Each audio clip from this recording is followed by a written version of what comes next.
साथियों, आप सभी को मेरा प्यार भरा नमस्कार। मैं मुकेश यादव, मैं टारगेट से, और आज हम लोग पढ़ेंगे कक्षा 10 की मैथ एक्सरसाइज 6.3 का क्वेश्चन नंबर सेकंड।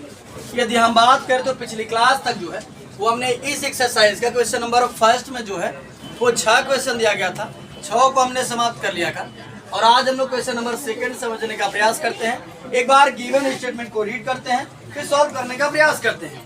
यदि हम बात करें तो करा की आकृति 6.35 में, तो जैसा कि आकृति को हमने व्हाइट बोर्ड पर बना रखा है, आप देख सकते हैं। करा है कि त्रिभुज ओडीसी, यदि बात करें बच्चे तो इसमें दो त्रिभुज हमारे पास है। एक है ओडीसी ऊपर वाला और एक है हमारे पास कहाँ गया ओडीसी, उसके बाद है त्रिभुज ओबीए। ये रहा ओबीए। ये करा ये दोनों एक दूसरे का है समरूप है, सिमिलर है। अब आगे समझिएगा ध्यान पूर्वक। अभी हम 2-4 लोगों को इतना तोड़ देंगे ना, लिखना बंद हो जाएगा, पेन उनकी चलनी बंद हो जाएगी, बता दे रहे हैं। अब जिनको अब देखो उसको भेजम नहीं आ रहा, टोपी लगा के आ रहा, तो सोच रहा कि गुंडे ही नहीं धरी करा रही उसकी। तो यहाँ समझिएगा ध्यान से बच्चे। एंगल बीओसी बराबर 125 अंश। ये देखो बीओसी ये वाला एंगल 125 दे रहा है, और करा एंगल सीडीओ बराबर सीडीओ ये वाला एंगल दे रहा है 70 अंश। तो हमसे पूछा जा रहा है कि आप बता दीजिए क्या क्या बताना है। डीओसी ये रहा डीओसी ये वाला एंगल, उसके बाद करा है कि डीसीओ ये वाला एंगल, और उसके बाद जो है ओएबी ये वाला एंगल।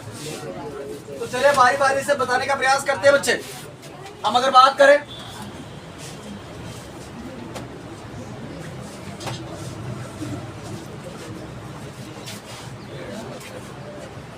अगर आ गए ना तो 2-4 लोगों को इतना तोड़ देंगे ना भी सब उनका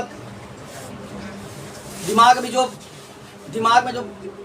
भूसा भर के आए हैं ना, तो हम भूसा सब बाहर निकाल देंगे, बराबर दिमाग काम करने लगेगा।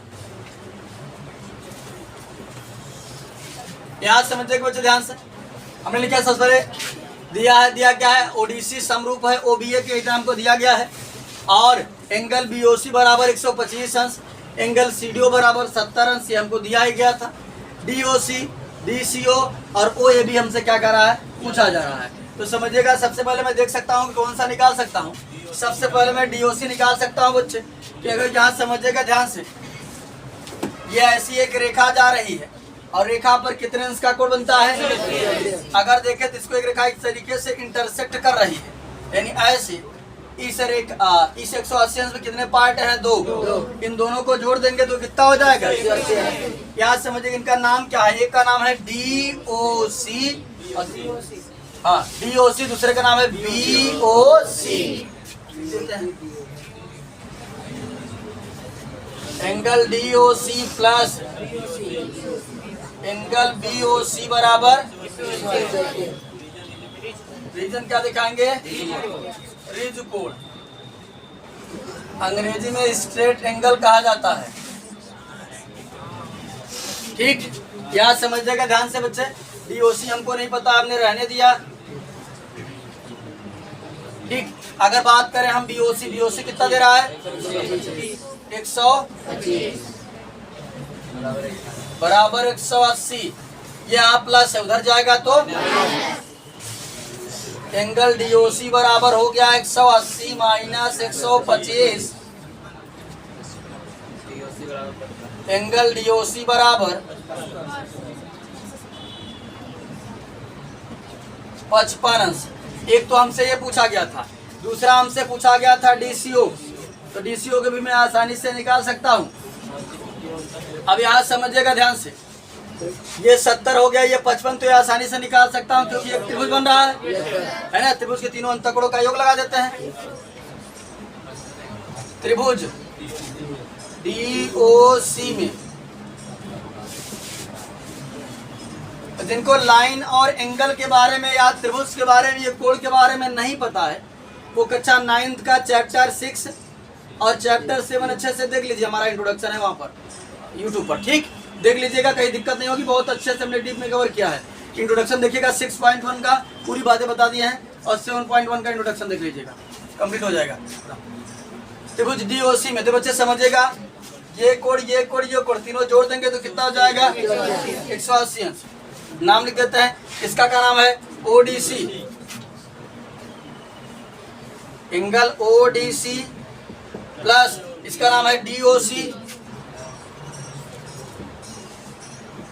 प्लस इसका नाम है DCO बराबर 180। रीजन देना होगा तो दीजिएगा त्रिभुज के तीनों अंतःकोणों के योग से। ODC कितना दिया है 70, DOC भी हमने निकाला 55, एंगल DCO बराबर 170 और 55 कितना हो जाएगा 125।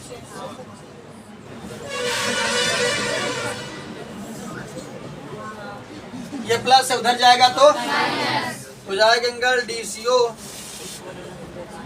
बराबर 180 माइनस 125 कितना आ जाएगा, ये भी कितना है 55 है। एंगल DCO बराबर 55। दो को हमने बता दिया। तीसरा हमसे पूछा जा रहा था OAB, तो OAB ये वाला कोण, ये बच्चे यहाँ समझिएगा ध्यान से, हमके समानांतर की बात तो क्या नहीं है। एक चीज दिया है, ये दिया है जिसका यूज कहीं ना कहीं होगा। देने का मतलब उसका पर्पज यही कि उसका क्या करेगा, यूज करेगा। शुभम तुम आज पक्का, हमें लगता है कि नाश्ते में तुम ईटा पत्थर जरूर खाए हो, तो तुम्हारा दिमाग नहीं काम कर रहा है। यहाँ समझिएगा बच्चे ध्यान से, ये दोनों त्रिभुज समरूप हैं और हमने समरूप के बारे में पढ़ा है कि यदि दो त्रिभुज समरूप हों उनकी संगत भुजाओं का अनुपात बराबर होता था। संगत कोण क्या होते हैं, बराबर। ये और ये कोण आपस में क्या हो जाएगा, बराबर। लिख देंगे एंगल OAB बराबर OAB बराबर, इसका क्या नाम है DCO। रीजन देना होगा तो दे दीजिएगा। ODC समरूप त्रिभुज OBA ये आपस में क्या है, समरूप है। जब समरूप है तो हम जानते हैं समरूपता के नियम से कि यदि दो त्रिभुज समरूप हो जाए उनकी संगत भुजाओं का अनुपात तथा उनके संगत कोण आपस में क्या होते हैं, बराबर होते हैं। तो समझिएगा ध्यान से,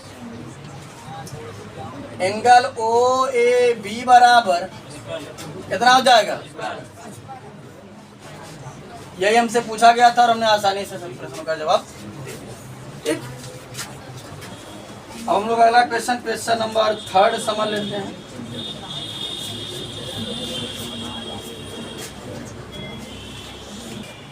चलिए अब हम लोग क्वेश्चन नंबर 3 समझने की कोशिश करते हैं। एक बार 3 नंबर क्वेश्चन के स्टेटमेंट को रीड करते हैं और देखते हैं क्या कहा जा रहा है। कह रहा है समलंब ABCD, तो एक चतुर्भुज है और कौन सा चतुर्भुज है, समलंब। ठीक, तो हम जानते हैं समलंब में दो भुजाएं समांतर तथा दो भुजाएं असमांतर। समलंब ABCD जिसमें AB समांतर DC, तो सबसे पहले हमने एक समलंब बना दिया, यानी ये वाली साइड इस वाली साइड के क्या है, समानांतर है, समांतर है। के विकर्ण, इसके दो विकर्ण हैं, एक विकर्ण हमारा BD, दूसरा विकर्ण का हो गया AC। के विकर्ण एक दूसरे को, के विकर्ण AC और BD परस्पर O पर प्रतिच्छेद करते हैं। ये विकर्ण AC और BD जो है वो कहाँ काटते हैं, O पर काटते हैं। कहाँ, O पर प्रतिच्छेद करते हैं। दो त्रिभुजों की समरूपता कसौटी का प्रयोग करते हुए, यानी दो त्रिभुजों को सिमिलर दिखाते हुए, समरूप दिखाते हुए, कसौटी का प्रयोग करते हुए दर्शाइए कि OA अपान OC बराबर OB अपान OD। ये हमको क्या करना है, सिद्ध करना है। तो समझिएगा बच्चे ध्यान से, हमने लिखा सबसे पहले दिया है ABCD एक समलंब है जैसा कि कहा गया था, और AB समांतर DC ये क्वेश्चन में ही दिया गया है। सिद्ध करना है OA अपान OC बराबर OB अपान OD। अगर इसको सिद्ध करना है तो समरूपता का नियम का पालन करते हुए किन्हीं दो त्रिभुजों को समरूप दिखाना है और फिर क्या करना है, इसको बराबर दिखा देना है। ठीक, तो हमें यह सिद्ध करना है OA अपान OC बराबर OB अपान OD, लेकिन किन्हीं दो त्रिभुजों को समरूप दिखाकर तब करना है। और हमने ये पढ़ा हुआ है कि यदि कोई दो त्रिभुज समरूप हो जाएं तो उनकी भुजाएं जो हैं वो आनुपातिक रूप से क्या होती हैं। एक बार मैं समझने की कोशिश करूंगा कि ये जो भुजाएं हमको दिया गया है वो किसका किसका दिया गया। तो चलिए समझते हैं, एक बार आकृति देख लेते हैं। करा ओए, तो हमने देखा ओए इतना था। चलिए, फिर करा था ओसी, हमने देखा ओसी इतना था। फिर करा ओबी, ओबी ये था। करा ओडी, तो ओडी ये था। हमने देखा कि ये जो भुजाएं आ रही हैं ये ई वाले त्रिभुज में और ई वाले त्रिभुज में आ रही है। इसका मतलब अगर ये वाला त्रिभुज और ये वाला त्रिभुज हम समरूप दिखा दें तो भुजाएं आनुपातिक रूप से क्या होंगी, संगत भुजाएं का अनुपात जो होगा होगा बराबर होगा। इसका अनुपात दिखा देंगे, इसका अनुपात दिखा देंगे, सिद्ध हो जाएगा। तो पहली बात तो इसको और इसको क्या दिखाना होगा, सिमिलर दिखाना होगा, समरूप दिखाना होगा। तो अब एक बार बच्चे अगर हम बात करें तो समरूपता के हमने triple S, S A S, triple A, इन सभी बातों का अध्ययन किया है। तो साइड के तो कोई मेंशन ही नहीं है। तो पहली बात तो ये छट गई, और कोई भी साइड का मेंशन नहीं है तो ये भी छट गया। तो बचा रास्ता एक, यानी कुल मिला करके अब इसी पर काम करना है कुछ भी। तो चलिए समझिएगा ध्यान पूर्वक। ए बच्चे, हमने पढ़ा हुआ है, अगर आप यहाँ पढ़े तो ठीक है ना। 9th में समझिएगा ध्यान से, 9th में सारी बातें हैं। ए बी समांतर डी सी,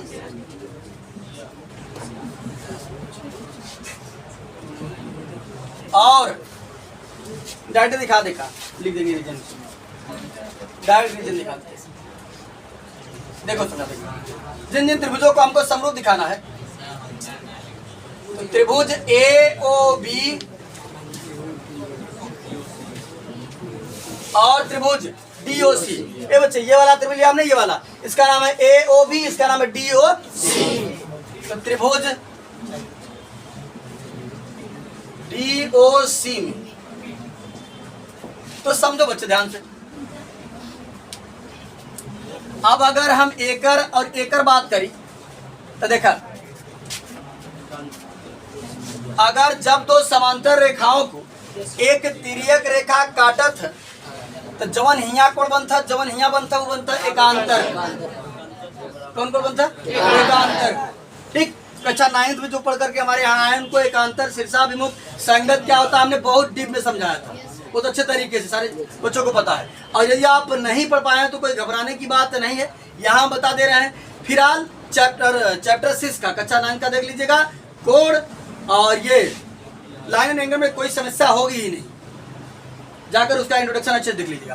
तो ये वाला कोण और ये वाला कोण कौन सा काम करता है, एकांतर। ये बच्चे, तो ये वाला कोण और ये वाला कोण किसका काम करेगा, इसका नाम हो जाएगा ओ ए बी, इसका नाम हो जाएगा ओ सी। और ये वाला कोण इस त्रिभुज में आ रहा है, ये वाला कोण इस त्रिभुज में आ रहा है ना। एंगल ओ ए बी बराबर, इसका नाम है ओ सी डी। और कौन सा कोण, एकांतर कोण। अब आगे समझिएगा बच्चे ध्यान से।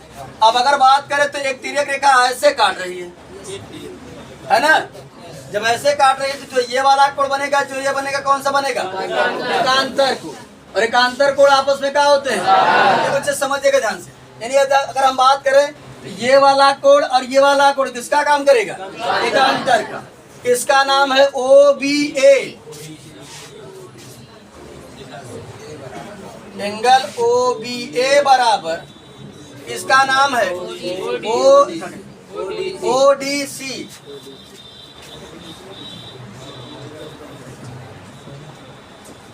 ओ डी सी बराबर रीजन का देंगे फर्क, यानी एकांतर कोण, सेम रीजन है। ये बच्चे दो एंगल तो मिल गया, ट्रिपल ए से दिखाने के लिए 3 एंगल हमको बराबर चाहिए। अगर हम बात करें बच्चे तो समझिएगा ध्यान से, जब दो रेखाएं एक दूसरे को ऐसे इंटरसेक्ट करती हैं तो जो यहाँ कोण सम्मुख कोण जो बनता है वो शीर्षाभिमुख कोण बनता है। अंग्रेजी में वर्टिकली अपोजिट एंगल कहा जाता है। एकांतर कोण को अंग्रेजी में अल्टरनेट एंगल कहा जाता है। ठीक, तो यहाँ समझिएगा बच्चे, जो वर्टिकली अपोजिट एंगल होता है वो आपस में क्या होता है, बराबर होता है। ठीक, इस तरीके से यहाँ जो बनेगा, यहाँ जो वो भी शीर्षाभिमुखी बनता है। तो यहाँ समझिएगा, जब दो रेखाएं एक दूसरे को इंटरसेक्ट करती हैं, काटती हैं, तो जो सम्मुख कोण बनता है कौन सा कोण बनता है? शीर्षाभिमुख। और शीर्षाभिमुख कोण आपस में क्या होते हैं? तो हेई कोणवा और हेई कोणवा केकर काम करता? शीर्षाभिमुख का। इसका नाम है AOB, एंगल AOB बराबर एंगल DOC। रीजन क्या देंगे?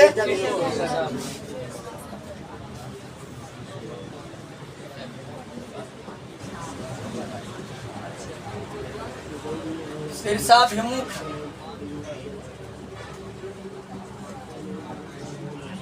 शीर्षाभिमुख कोण।